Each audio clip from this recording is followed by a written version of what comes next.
રાધે રાધે મિત્રો। આગળના ભાગમાં આપણે જોયું કે કવિતા પત્ર ખોલીને વાંચીને ધ્રુસકે ધ્રુસકે રડે છે। એમાં લખ્યું હોય છે કે મારી પ્યારી ગુડિયા, એ કે થઈ શકે તો તારા બાપને માફ કરી દેજે। એ કે બેટા, તું જ્યારે 5-6 વર્ષની હતી ત્યારે તારી મમ્મી ભગવાનના ધામમાં સીધી વહી ગઈ, અને દીકરી તને યાદ હશે કે જ્યારે તું તારી મમ્મી જ્યારે યાદ આવે ત્યારે આખી રાત રડતી, અને તું મારા પડખામાં સૂઈને રાત પસાર કરતા, બાપ દીકરી બંને રડતા। તું જ્યારે સ્કૂલમાં જાતી ત્યારે તને ડર લાગતો, હું સ્કૂલની બારીએ ઊભો રહેતો, તું જ્યારે છૂટીને બહાર આવે ત્યારે આપણે બંને ભેટી પડતા।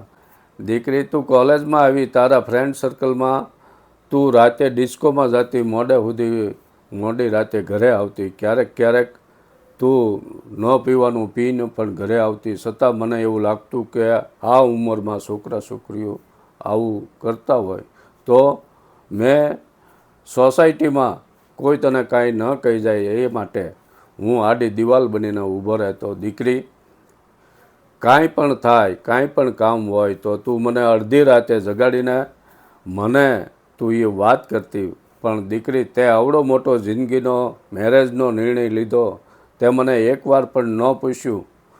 દીકરી, જ્યારે તું આ છોકરા સાથે ફરતી ત્યારે મેં આ છોકરા વિશે જાણ્યું બહારથી, તો એ પૈસા અને વાસનામાં અંધ બનીને એ તારી જેવી કેટલી છોકરીઓ સાથે ફરતો।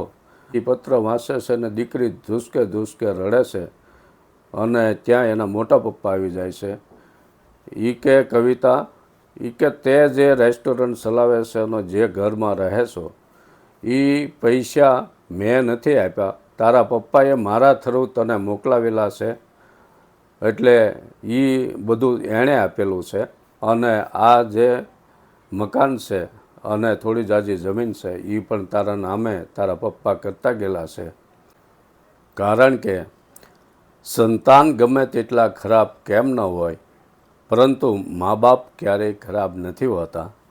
સંતાનો ચાહે પોતાના મા બાપને છોડી દે, પરંતુ મા બાપ મર્યા પછી પણ પોતાના સંતાનનું સારું જ વિચારે છે અને તેને દુઆ દેતા રહે છે। મિત્રો, ઘણી વખત આપણા કરતાં વધુ આપણા હિતમાં શું છે એ આપણા માતા પિતાથી વિશેષ કોઈ જાણતું નથી હોતું।